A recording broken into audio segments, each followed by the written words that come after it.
Sandra Dewi diduga depresi setelah Harvey Moise jadi tersangka korupsi.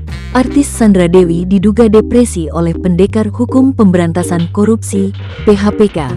Hal ini menyusul hilangnya akun Instagram Sandra Dewi pasca suaminya, Harvey Moise, terjerat kasus korupsi. Nama Sandra Dewi hingga kini memang masih menjadi sorotan publik. Hal itu buntut dari Harvey Moise yang ditetapkan sebagai tersangka kasus korupsi timah. Sang artis pun terkena imbasnya hingga menuai hujatan dari para netizen.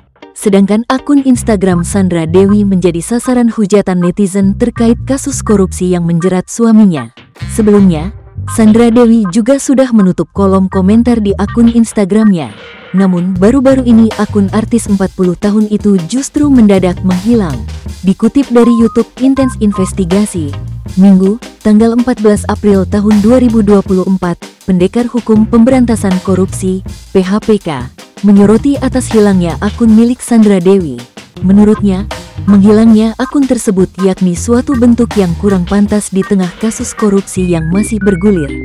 Terlebih lagi, Sandra Dewi juga menutup kolom komentar sebelum akunnya menghilang. Ia menilai bahwa sang artis merasa depresi buntut hujatan yang ditujukan ke dirinya.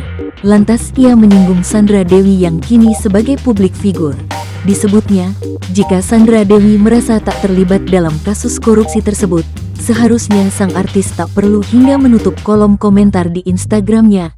Tanggapan Ustaz Dery Sulaiman soal kasus korupsi suami Sandra Dewi. Di sisi lain, Ustaz Dery Sulaiman juga menanggapi soal kasus korupsi yang menjerat suami Sandra Dewi, Harvey Moise. Dengan adanya kasus tersebut, Ustaz Dery berharap agar menjadi pembelajaran untuk mafia-mafia yang bertentangan dengan hukum.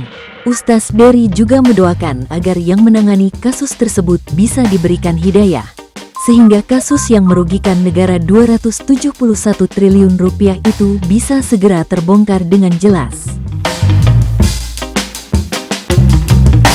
Download Tribun X sekarang, menghadirkan lokal menjadi Indonesia.